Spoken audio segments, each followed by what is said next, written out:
And 4 and 3, 2, 1. He will dance you all night long. Rock-a-bye, bye-bye-bye. Wait a minute. Who are you?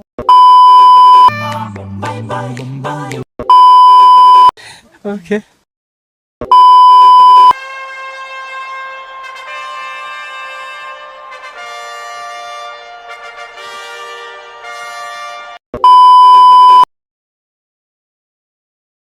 Assalamualaikum warahmatullahi wabarakatuh. Kembali lagi dengan kelompok 4. Kelompok 4 di sini akan melakukan analisis regresi linear berganda menggunakan stata. Seperti yang bisa dilihat pada layar ini, di sini saya telah menyiapkan data pada Microsoft Excel. Kemudian kita langsung saja kita mengcopy data pada X1, X2 dan Y. Setelah kita blok data X1, X2 dan Y, kita klik kanan kemudian kita tekan copy. Setelah kita mengcopy data tersebut, kita langsung beralih pada aplikasi Stata. Nah, setelah kita membuka Stata, kita langsung saja pada bagian kiri atas, yaitu kita klik pada bagian data editor, kemudian kita klik kanan, kemudian kita paste. Nah, di sini telah melihat bahwa data yang telah kita copy pada Microsoft Excel telah dipindahkan pada data editor ini. Di sini kita akan mengubah var1, var2, var3. Nah, untuk mengubah var1, var2, dan var3, kita langsung pindah beralih pada bagian kanan atas ini, yaitu pada bagian variabel. Di sini kita akan mengubah nama var1, var2, var3 menjadi x1 untuk var1, x2 untuk var2, dan y untuk var3. Kita langsung saja mengganti nama variabelsnya.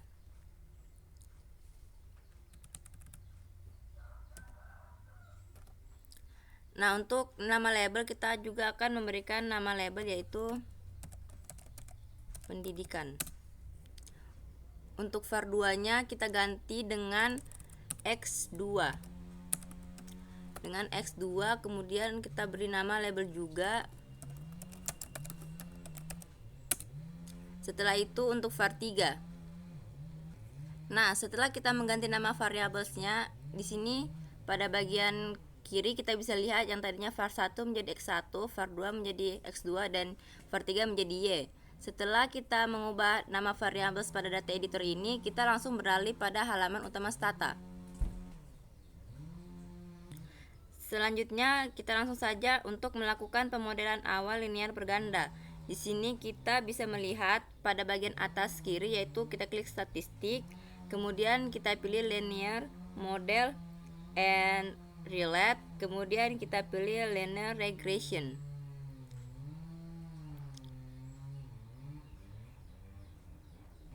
Nah, setelah kita menekan regression linear regression, di sini kita bisa melihat ada dependent variable kita beri y, dan independent variable kita beri x1 dan x2. Lalu kita klik OK. Nah, dari output yang muncul ini kita dapat menulis persamaan untuk regresi bergandanya menjadi untuk y yaitu 13,38991, terus ditambah x1 menjadi 1,005963, dan ditambah x2 menjadi di sini 0,2738678. Selanjutnya kita akan melakukan uji specification error model regresi menggunakan uji Ramsey. Nah, kita langsung saja klik pada statistik, kemudian pilih linear model and relate, dan kita pilih specification test and attack.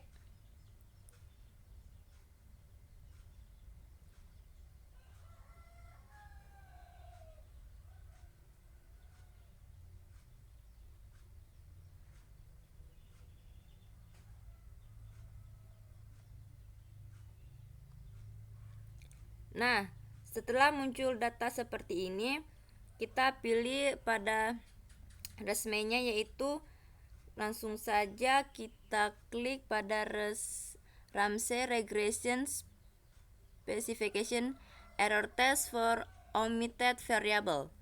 Langsung kita klik OK. Nah, akan muncul data seperti ini. Di sini dapat disimpulkan dari hasil uji Ramsey di atas, model dikatakan memenuhi asumsi karena tidak terjadi specification error atau nilai probability-nya kurang dari 0,05 dengan nilai 0,0000 kurang dari 0,05. Selanjutnya kita akan melakukan uji normalitas pada variabel Y. Nah, di sini kita langsung saja klik pada statistik, kemudian kita pilih summary, stable and test, kemudian kita pilih summary, kita langsung memilih distributional plot and test dan pilih Shapiro-Wilk normality test. Shapiro-Wilk normality test. Nah, kemudian di sini kita masukkan saja pada variabel Y-nya dan kita klik OK. Berdasarkan hasil uji Shapiro-Wilk, dapat disimpulkan bahwa data variabel respon Y tidak memenuhi distribusi normal karena nilai probability-nya 0,00000 atau kurang dari 0,05. Data dapat dikatakan telah memenuhi distribusi normal jika nilai probability ujinya atau nilai probability uji Shapiro-Wilk-nya yaitu besar dari 0,05. Selanjutnya kita akan melakukan uji homokedastisitas variance error. Di sini kita langsung saja pada bagian kita menekan statistik, kemudian linear model and relate dan regression diagnosis, kemudian kita pilih specification test attack. Setelah itu kita pilih pada respon and statistik, kita pilih pada bagian pertama, kemudian kita klik OK.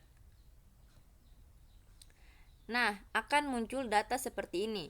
Berdasarkan hasil uji Brunsch-Pagan, dapat disimpulkan bahwa di sini tidak terdapat pelanggaran kasus heterokedastisitas pada model regresi, atau dengan kata lain, asumsi homokedastisitas antar variance error atau variance konstantan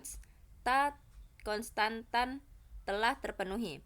Hal ini dapat dilihat dari nilai probabilitasnya sebesar 0,1424 atau lebih besar dari 0,05. Kemudian kita akan melakukan uji bebas multikolinearitas antar variabel bebas. Di sini kita klik pada bagian statistik, kemudian kita buka linear model and relate, kemudian pada bagian regression diagnosis, kemudian pilih lagi pada specification test attack. Setelah itu di bagian respon and statistik kita pilih pada bagian terakhir. Kita klik OK. Nah, output yang dihasilkan akan seperti ini. Berdasarkan hasil output, nilai VIP yang dihasilkan untuk semua variabel bebas lebih besar dari 1 dan lebih kecil dari 5, atau dengan melihat toleransinya yang lebih besar dari 0,02, sehingga dapat disimpulkan bahwa tidak terjadi multikolinearitas antar variabel bebas dalam model regresi yang telah dibuat. Nah, di sini sudah ada data kuartalnya atau data bulanan, kemudian kita copy pada generate waktu data bulanan ini.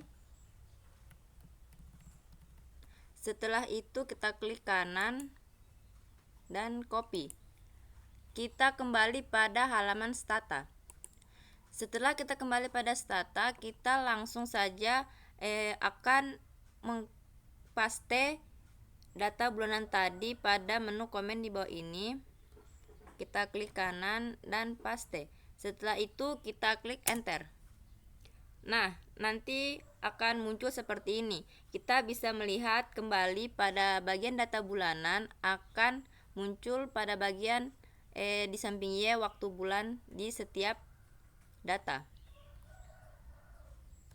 Selanjutnya kita akan melakukan pengujian autokorelasi. Langsung saja di sini kita klik pada bagian statistik, linear model and relate, regression diagnosis, dan specification test.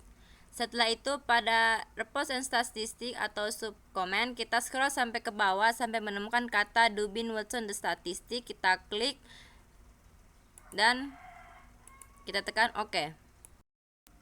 Di sini kita bisa melihat nilai pada Dubin Watson the statistic yang keluar.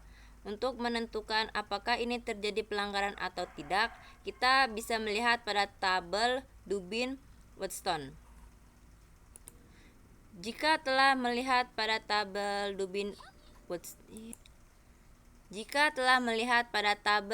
Dubin Watson of the statistic, kita bisa menarik kesimpulan bahwa pada data ini tidak terjadi pelanggaran autokorelasi, atau dengan kata lain, data telah memenuhi persyaratan bebas autokorelasi antar error pengamatan, sehingga analisis regresi linear sederhana dapat dilanjutkan.